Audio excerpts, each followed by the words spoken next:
amores da nossa EJA, etapa 6, tudo bem com vocês? Espero que sim, espero que esteja tudo em paz aí com cada um, com cada uma. A gente está aqui de volta para a gente fazer mais esse momentinho, né? Onde a gente continua sempre aquele bate-papo que foi iniciado na nossa aula ao vivo na sexta-feira, né? 9 horas de uma sexta.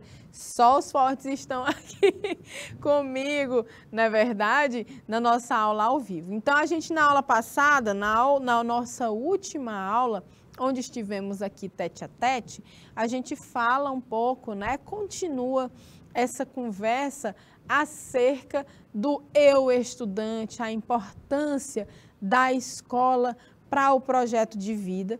E hoje nós estamos ainda trabalhando esse tema transversal, né? A gente vem trabalhando acessibilidade e conquistas da comunidade surda em especial.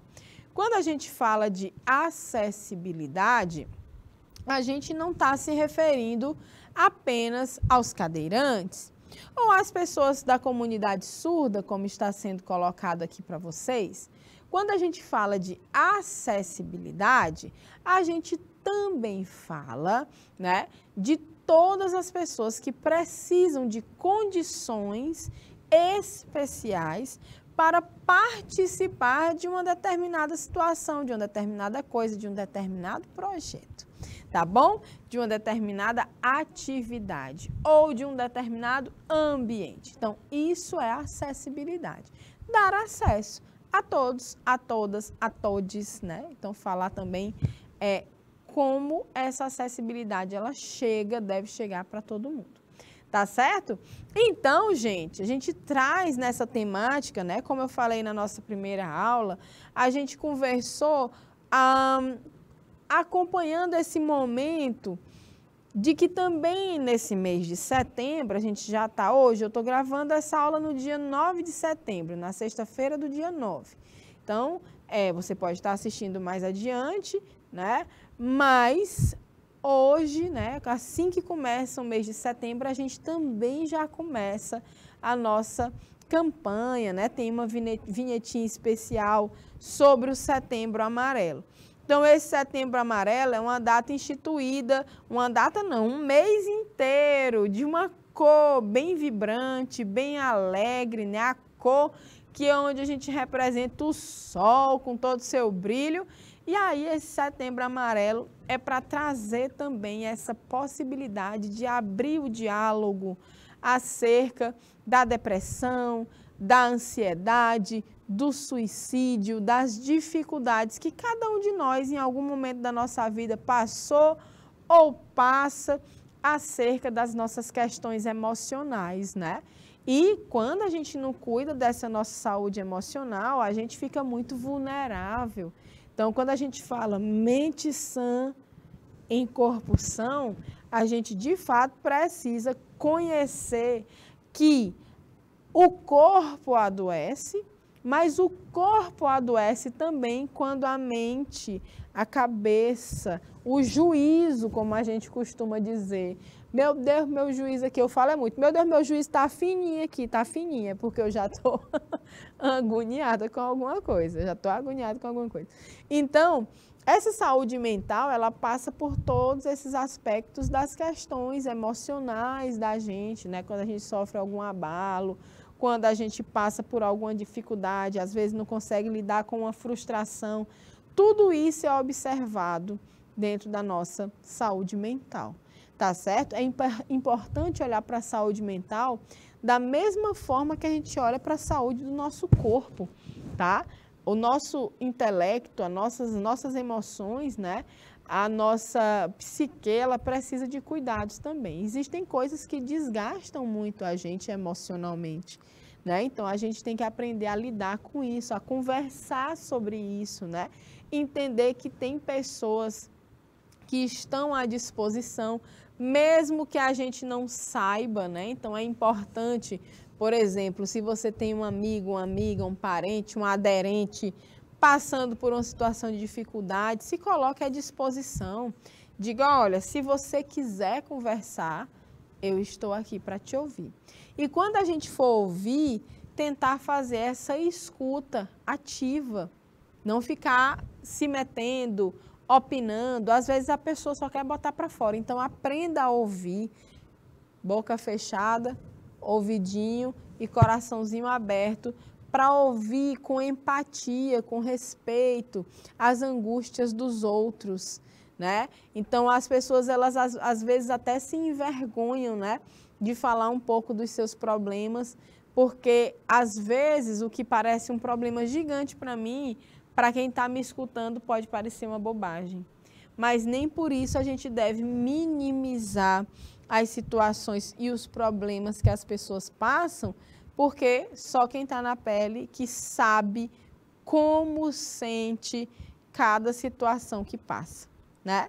Então, aproveitando ainda esse Setembro Amarelo, que foi comentado na primeira aula, né, na aula ao vivo do dia 9 de setembro, a gente também falou sobre acessibilidade. A gente deu um exemplo de uma criança, do Ebert, que fazia o primeiro ano do ensino fundamental, um menino surdo, que era dito por alguns professores desinteressado, que por mais que a escola tivesse ofertado a disciplina e os intérpretes, né, de Libras para essa criança, ele ainda assim não queria, né, ele não estava ainda na vibe, ele não estava afim daquele negócio. E uma professora chamada Josi, aqui de Teresina, aqui de uma escola pública de Teresina, teve a sensibilidade de perceber que toda a vida que a escola oferecia apenas para o Ebert, né,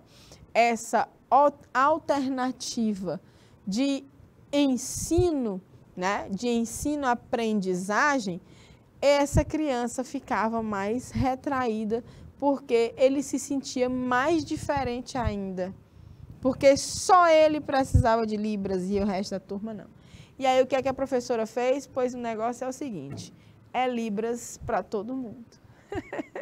Achei incrível, Libras para todo mundo, então todo mundo da turma vai aprender Libras, a gente vai criar uma disciplina e aí toda a turma vai aprender. Menino, pois disse que essas crianças adoraram, aceitaram o desafio e no final das contas estavam com certificado de proficiência, né?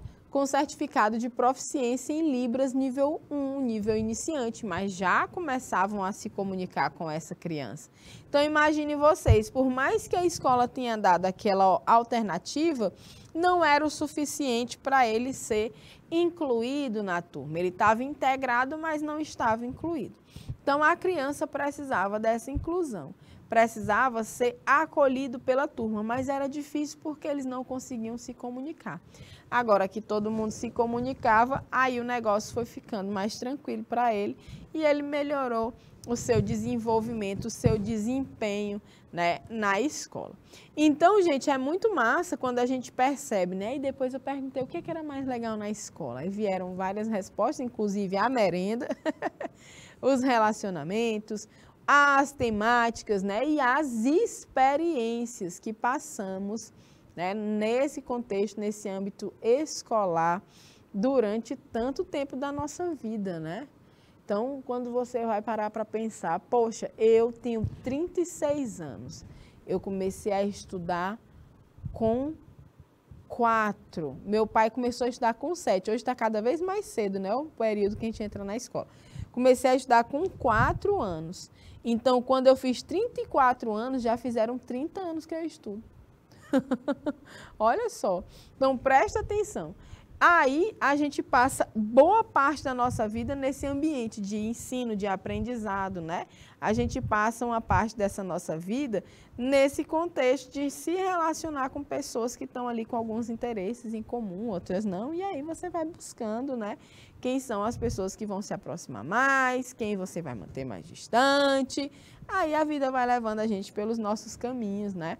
E a escola sempre ali presente. Professora mulher, tem 2 de estudo. Estudo, minha gente. Quem é professor não para de estudar, não. A gente está toda hora caçando coisa para a cabeça da gente, ó, para entrar e ficar. Então, por isso que eu digo que há mais de 30 anos estou nessa labuta de estudar, né?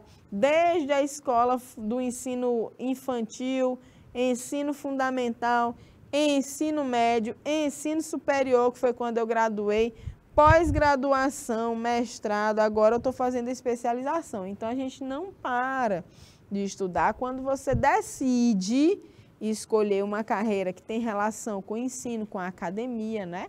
Então, ok, mas tem outras situações que você encerra no ensino médio e vai para o técnico, encerra no ensino superior e vai trabalhar sem ser na educação, né? Não tem interesse em seguir alguns estudos, mas a verdade é que a gente sempre está estudando e a escola é a pedra fundamental para implementar aí o início, né, dos nossos conhecimentos de uma forma geral.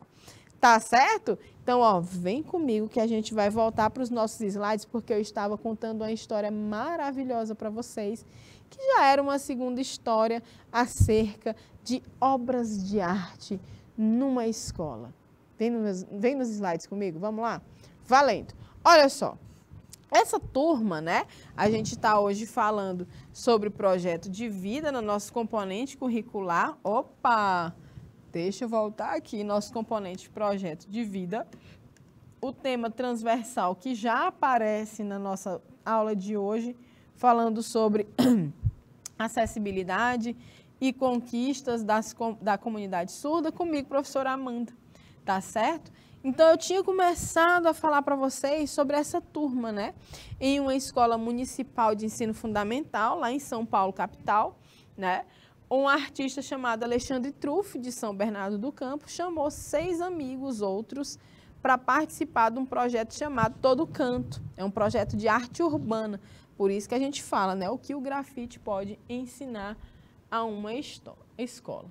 Então, o projeto de arte urbana Todo Canto, Nem Viptic, Frazão, aqui está toda a galera dele, né, que foi fazer as artes, para deixar uma contribuição nas paredes das salas de aula.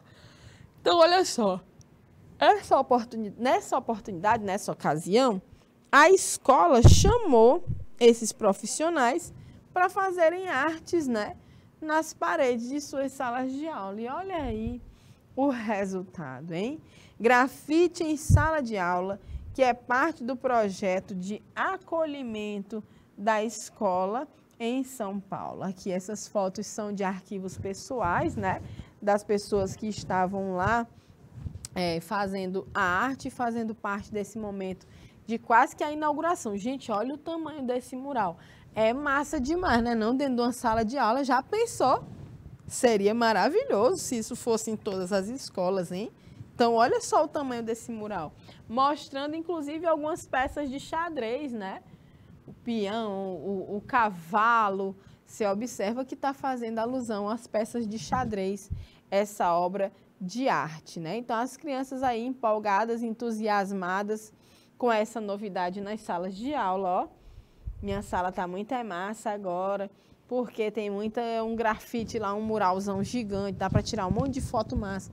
Então, você cria aí uma autoestima, né, para essas crianças, cria aí uma sensação de pertencimento maior, de orgulho de fazer parte desse ambiente. Então, é isso que essa arte tem feito nessa escola, né? Então, aqui um segundo mural, um segundo painel mostrando o grafite do artista Fake em sala de aula, né, da mesma escola em São Paulo. Ao final do projeto, ele doou uma tela que hoje está no refeitório da escola. Tá aí, lindo também. Arte grafite, arte das periferias, né? Arte de rua, que hoje ganha um mundo aí nas galerias mais diferentes e também as paredes, né? Os murais das escolas. Linda demais. Então, a gente vai começar a trocar ideia agora. Na opinião de vocês, como a história contada pelo texto na abertura da aula se relaciona com a qualidade de aprendizagem dos estudantes? Vamos anotar aqui que essa daqui vai ser a atividade 1 de vocês hoje. Dessa nossa aulinha aqui gravada, tá? Então, vocês vão anotar essa resposta e vão trazer para os professores e professoras da mediação para valer como frequência. Essa é a primeira atividade, vão ter outras. Então, vamos dar aqui 2 minutinhos para vocês darem, né, fazerem a anotação da resposta da primeira questão. E aí eu vou passar adiante, tá? 2 minutinhos na tela, valeu!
Muito bem, então a gente começa. Na opinião de vocês, tá? Como a história contada pelo texto, essa história do grafite nas escolas, na abertura da aula se relaciona com a qualidade de aprendizagem dos estudantes. Olha só, gente, para a gente ter uma boa aprendizagem na escola, a gente tem que ter vários aspectos, né? Eles vão passar por coisas importantes dentro desse ambiente, como a própria estrutura. Ou seja, a estrutura de uma escola que recebe uma arte nas suas paredes, ela fica mais atraente, né? Mais atrativa, aumenta a sensação de pertencimento, né?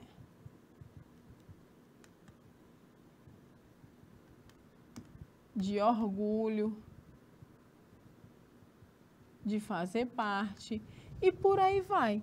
Além disso, é um grande presente, né? Um estímulo aos estudos e também ver que há possibilidade de seguir na arte, fazendo trabalhos belíssimos, enfim. Várias são as situações, mas que a aprendizagem, ela está relacionada com aspectos interessantes. E além de tudo isso, tem a questão do próprio acolhimento.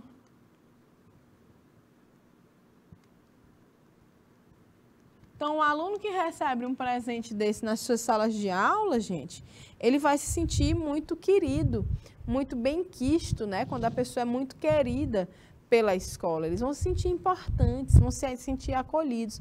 Então, isso melhora também a qualidade de aprendizagem desses estudantes, tá certo? Vamos fazer a segunda agora, ó. Como as características do espaço da escola contribuem para o aprendizado. Eu acho que eu até já dei um spoilerzinho, mas mais 2 minutinhos para a gente responder a segunda e já já nós voltamos. Valendo!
Muito bem, gente. Então, como é que as características desse espaço da escola vão contribuir para o aprendizado? Minha gente, olha só, veja bem.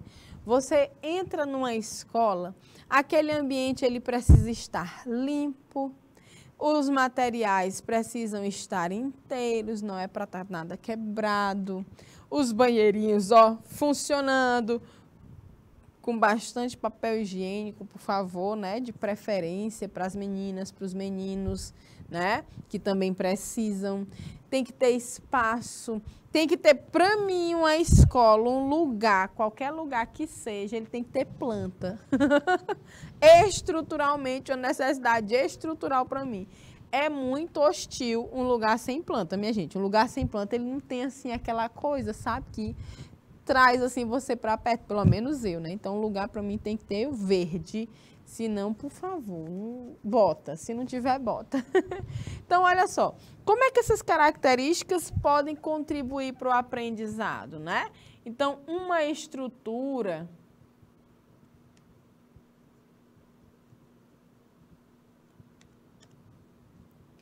que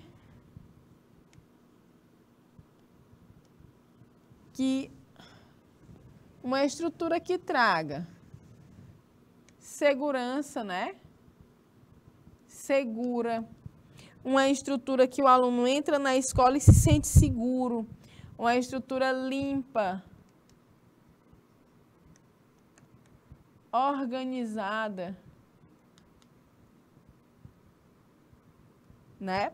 Contribui para tudo isso aqui que foi dito na primeira questão e aumenta, melhora o aprendizado, tá certo? Essa estrutura da escola é extremamente importante, né? A estrutura física, um pátio onde você tenha espaço, onde o vento corra, um lugar onde você se reúna, ter onde sentar com seus colegas na hora do intervalo, se tem as carteiras. Minha gente, se eu não tenho nem carteira para me sentar, como é que eu vou assistir aula, como é que eu vou aprender se eu não estou sentado de forma confortável, organizada, confortável? Num calor desse, professor, o ar-condicionado da minha sala está todo quebrado, como é que aprende? É difícil, dificulta bastante, né? Então, essa terceira questão eu vou deixar para vocês fazerem sozinhos, porque exige, né, que vocês reparem algo especialmente na escola de vocês, tá bom? E a gente também pode deixar a terceira e a quarta para que vocês façam de forma subjetiva e vocês entreguem, como a gente combinou, para os professores da mediação, tá bom? Então, olha só, vamos continuar aqui essa sequência de trocas, né, de perguntas. Qual é o verdadeiro papel da escola na vida de uma pessoa? Qual a importância da escola na formação do cidadão e na preparação de uma criança ou jovem, ou seja, esse jovem também adulto, né? Como é o nosso caso aqui na EJA, jovens e adultos, né? Lembrando que tem muitos adultos jovens, né? Então, esse tipo de questionamento pode nos levar a diversos outros pontos a serem abordados, né? A escola tem uma grande importância e responsabilidade na formação de um cidadão. Mas antes de falarmos mais sobre isso, vamos pensar primeiro e entender o verdadeiro porquê da escola existir. Por que a escola existe? Será que ela existiu sempre do mesmo jeito? Ela sempre foi assim como a gente conhece? Ou algo mudou desde sua existência para cá? Então, hoje a gente sabe que essa escola ela existe com um objetivo, né? De inserir, de colocar as crianças e os jovens e os adultos em um círculo social também. A gente fala disso desde o nosso momento ao vivo, né? Onde ela irá conhecer estranhos, obedecer regras, vamos criar uma rotina, né? Todo dia fazer coisas que ela sabe o dia, a hora, o momento de fazer. Essa criação dessa rotina, lá quando a gente é criança, vai servir a gente a ter limites, a pensar no outro, né? Nas nossas ações, nas consequências. Além disso, um dos fatores mais importantes da escola é transferir o conhecimento às pessoas e passar os conceitos básicos da vida em sociedade, né? Que é isso que a gente chama de socialização.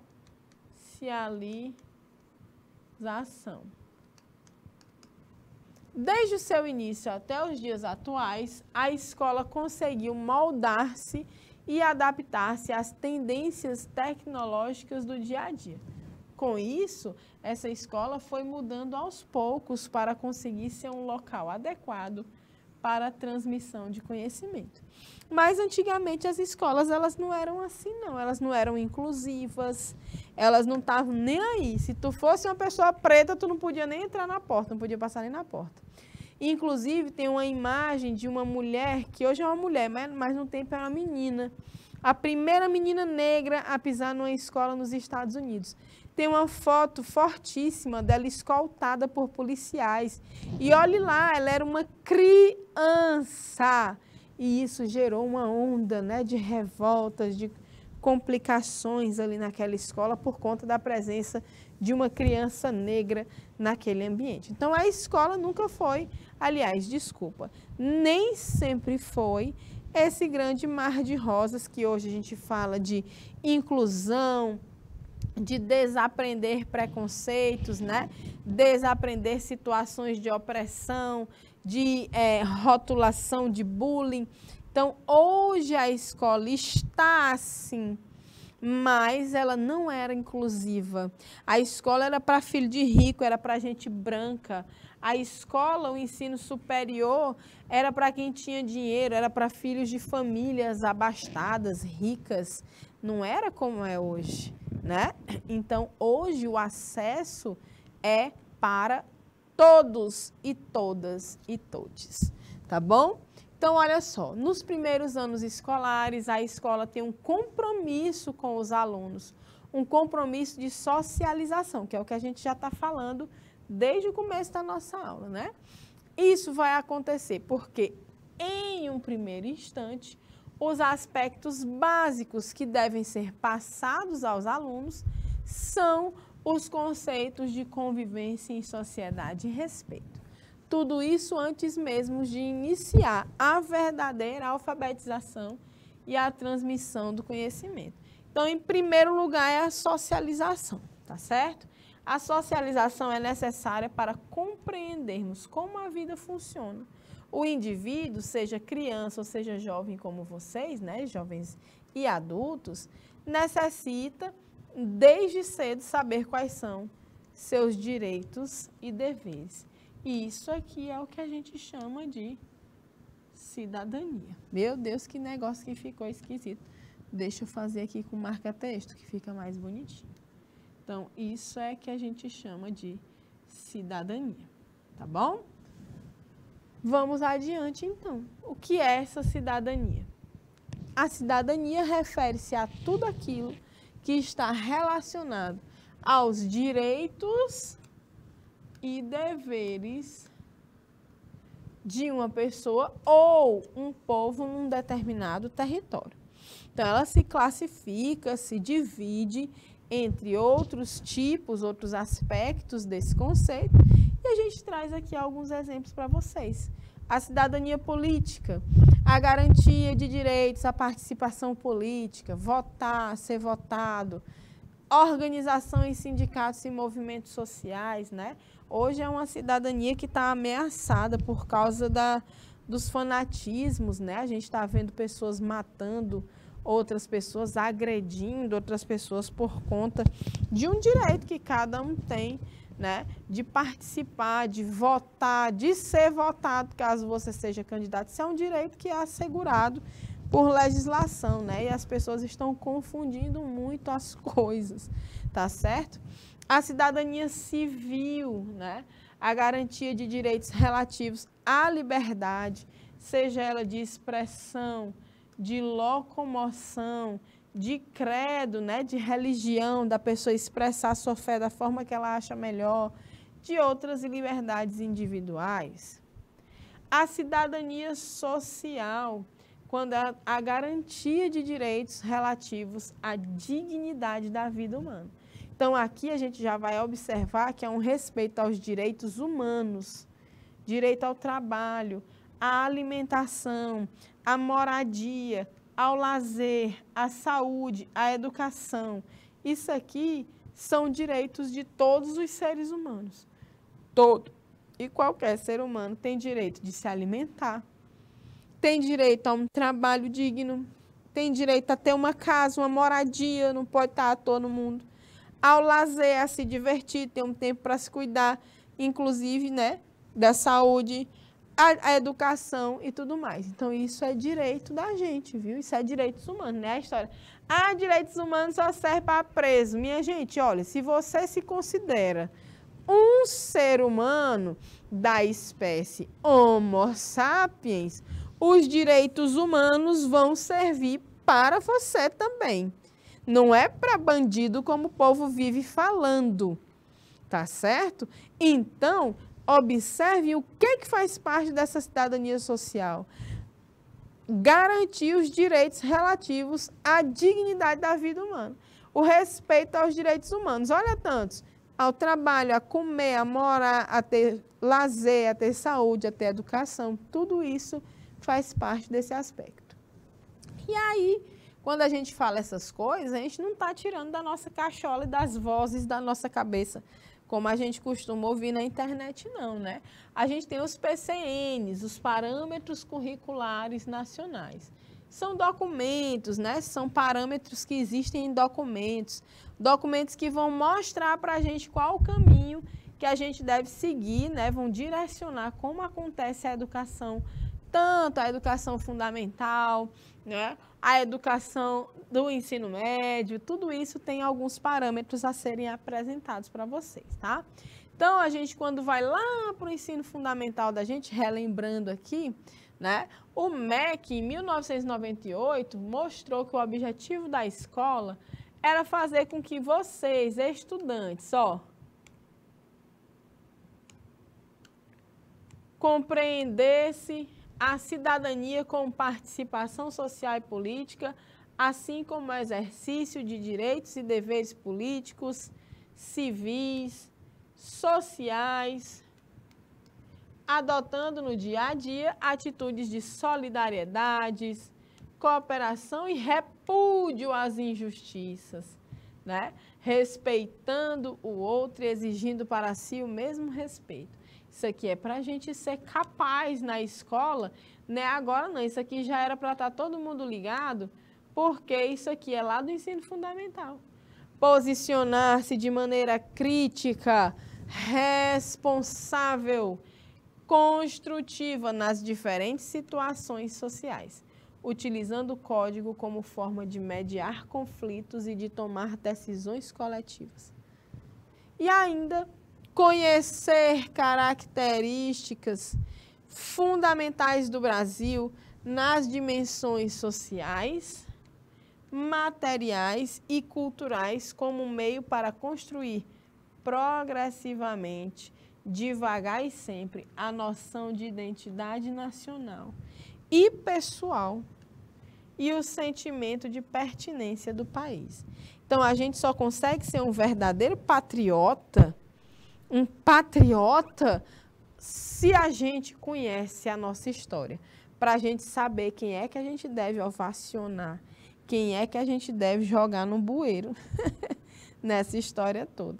Então, a gente precisa conhecer as características do nosso país, desde antes da colonização, durante a colonização, depois da colonização. Tudo isso faz parte do que somos, né? E do que passamos, do que vivemos, de algumas das nossas experiências, tá? Só isso ajuda a gente a construir a nossa identidade. Ainda temos aqui, conhecer e valorizar a pluralidade, a diversidade do patrimônio sociocultural brasileiro, bem como os aspectos socioculturais de outros povos e nações, posicionando-se contra qualquer discriminação baseadas em diferentes culturas. Oh, desculpa, é diferenças culturais mesmo, tá certo? De classe social, de crenças, de sexo, de gênero, de etnia ou de outras características individuais e sociais. Olha que essa escola já mudou muito, não foi? Antigamente não podia nem entrar pobre, nem preto, indígena, Deus me livre, né? Não podia não. E hoje em dia a escola é tudo isso aqui. Perceber-se integrante, dependente e agente transformador do ambiente. Vocês, nós que estudamos, né? A gente tem que se perceber assim mesmo. Eu faço parte, eu dependo e eu transformo o ambiente. Identificando seus elementos e as interações entre eles, contribuindo até para a melhoria desse ambiente. Desenvolver o conhecimento, né, ajustado de si mesmo e o sentimento de confiança em suas capacidades afetiva, física, cognitiva, ética, estética, de inter-relação pessoal e de inserção social, para agir com perseverança na busca de conhecimento e no exercício da cidadania. Tá certo? Então, a gente vê aqui, olha só, isso aqui é uma parte do que a gente até hoje estuda no nosso projeto de vida, né? Autoconhecimento, autoestima, autogestão, a gente conheceu esses termos aqui nas nossas aulas de projeto de vida. Conhecer o próprio corpo, cuidar do corpo, valorizar e adotar hábitos saudáveis como um dos aspectos básicos da qualidade de vida, agindo com responsabilidade em relação à sua saúde, à saúde coletiva. Usar as diferentes linguagens verbais, musical, matemática. Olha as inteligências múltiplas aqui, né? Inteligências múltiplas. A setinha aqui, né? Trazer isso aqui para a sala de aula, né? E vocês compreenderem essa multiplicidade de formas e habilidades de saber. Saber utilizar diferentes fontes de informação para adquirir e construir conhecimentos, questionar a realidade, formulando problemas e resolvendo esses problemas. Para isso, usando pensamento lógico, criatividade, intuição, capacidade de análise crítica, né? Selecionando procedimentos, verificando sua adequação. Então, vocês vão fazer isso aqui agora, olha só, nossa atividade para casa. De acordo com as nossas discussões na aula de hoje, qual é a função social da escola? Lembrando que essa é a atividade 2, nós temos ainda a atividade 1, que foi passada para vocês, né, no decorrer da gravação dessa nossa aula. Eu mostrei para vocês que vocês devem, né? Vamos buscar essa atividade aqui, ó. Responder essas questões aqui. 1, 2, 3, 4. Está na página 12 dos nossos slides. Essa é a nossa primeira atividade. E a nossa última atividade, essa aqui, né? A atividade 2, que está na página 20 dos nossos slides. Então, a gente fala um pouco, né, sobre essa escola, sobre inclusão, sobre a comunidade surda, né? A gente falou ainda sobre a arte na escola como uma forma de acolhimento dos alunos que beneficia o aprendizado, tá? E aí, de acordo com tudo isso, você responde essa nossa atividade. Nossos últimos segundinhos ficam aqui para que vocês possam copiar, para que vocês possam se situar aí no que é essa atividade. Entreguem esse material resolvido para os professores e professoras da mediação.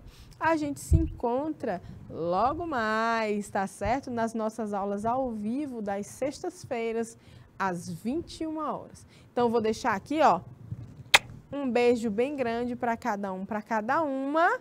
Até mais, ó, e tchau, tchau!